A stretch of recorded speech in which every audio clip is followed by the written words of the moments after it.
ये लो 150 की है।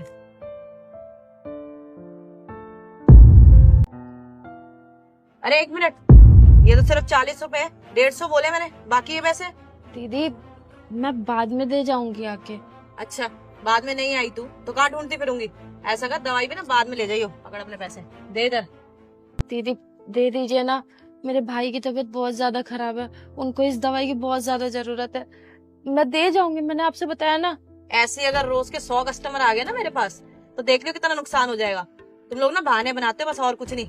लेके जा, जब पूरे पैसे होंगे तब दे दूंगी दवाई। रुकिए मैडम, इनकी दवाई के पैसे मैं दे रहा हूँ। आप अरे सर, आप क्यों दे रहे हैं? आप जानते नहीं हो इन जैसे लोगों को। ये ना बस ये बीमारी का बहाना करते हैं, फ्री में दवाई ले जाते हैं ये। और आप कौन होती है जज करने वाली कि वो झूठ बोल रही है, सच बोल रही है, फ्रॉड कर रही है, क्या कर रही है? देखिए, किसी की सच में मजबूरी भी हो सकती है। आप अपना काम करिए, मैं आपको दवाई के पैसे दे रहा हूँ ना, दवाई वापस दीजिए आप इनको। लो लीजिए सर अपना मेन्यू, मुझे बता दीजिए कि आपको खाना क्या है। बहन, तुम यहाँ पे? अरे भैया आप यहाँ पे? बहन, मैं तो उस कैफे में खाना खाने आया था, लेकिन सोचा नहीं था कि तुम मुझे यहाँ पर मिलोगी। तुम यहाँ जॉब करती हो?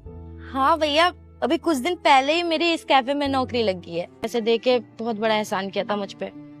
हाँ ये लीजिए आपके 100 रुपए। अरे नहीं नहीं बहन, तुम कैसी बातें कर रही हो? मैं क्या उस मदद के लिए तुमसे पैसे लूंगा? और वैसे भी तुम्हारे भैया की तबीयत खराब थी, ऐसे में मैंने अगर मदद कर दी तो मैंने कोई बड़ा काम नहीं किया है, मैंने तो अपना फर्ज निभाया है। वैसे भी कहा जाता है कि औषधि दान महादान होता है। मैंने तुम्हारी मदद करनी ही थी, क्योंकि तुम्हारा और तुम्हारे भाई का मुझ पर बहुत बड़ा एहसान था। मेरा एहसान? मैं कुछ समझी नहीं भैया। दरअसल 6 महीने पुरानी बात है, जब एसएससी का एग्जाम आया था, जो तुमने भी दिया था और मैंने भी दिया था, तब तुम्हारे भाई ने। भैया सुनो, शांति बाई कॉलेज चलोगे? चलो भैया, बैठो, 50 रुपए। भैया पैसे घर भूल गया मैं अपने, अब पैसे नहीं है जाने के लिए। अगर आप मुझे ऐसे ही छोड़ दो तो बड़ी मेहरबानी होगी।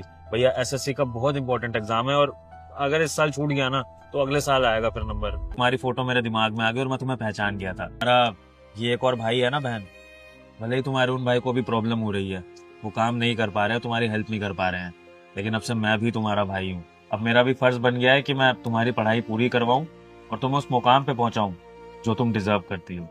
अब ये जॉब वॉब छोड़ो, मेरे साथ चलो। सबसे पहले हम तुम्हारे भाई से मिलेंगे, मैं उनकी तबीयत के बारे में जानना चाहता हूँ। चलिए भैया, आपको देख के मेरे भैया बहुत खुश हो जाएंगे। चलो।